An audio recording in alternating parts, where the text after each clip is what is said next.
We've changed our test setup here slightly to drive a little motor. This little tiny motor here.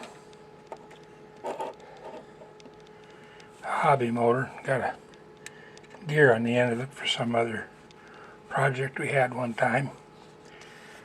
But we had to modify our setup a little here because that motor requires a bit too much current to be driven directly from the Arduino PWM digital pin.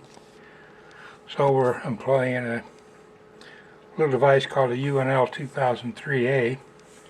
It's an IC here that's really a series of some Darlington pairs.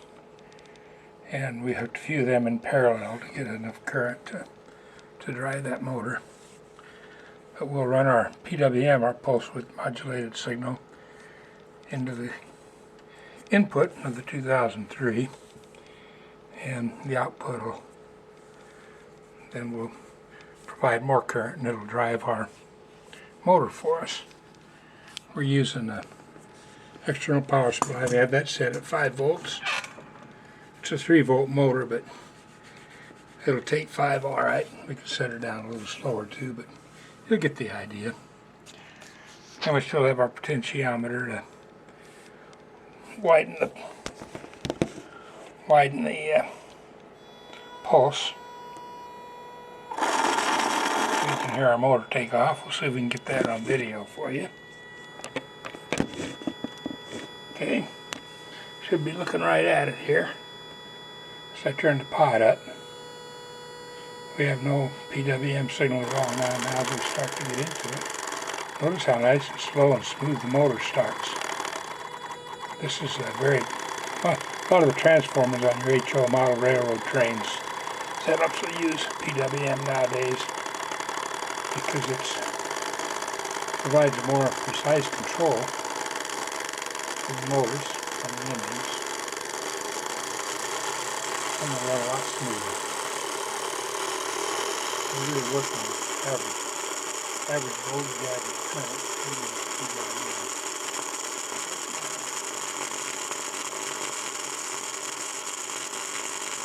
Divide it with our CPL signal. We're really shaking that baby around now. Alright, now we'll show you the waveform. We're still hooked up to our oscilloscope. So we can do this. Turn it with one hand and hold it with the other. Alright. Try to get rid of the reflection. And there's our pulse starting up. We'll increase the duty cycle. You can hear the motor going as we do that. The more the duty cycle it gets, the faster she goes.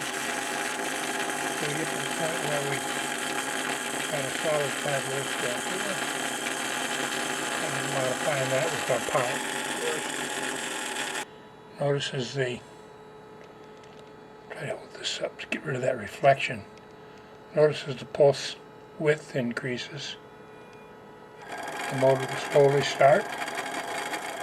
We get to the start threshold,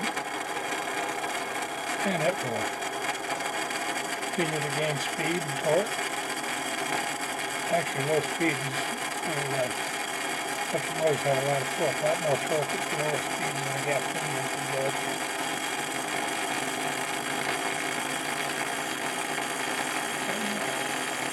We are at 100%. Okay.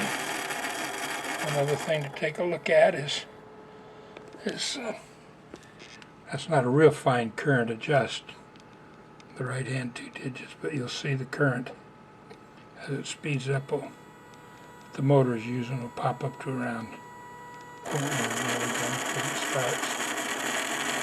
This may go on to 200 milliamperes. Yeah.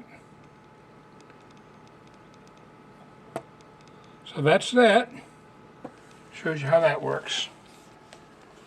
All right.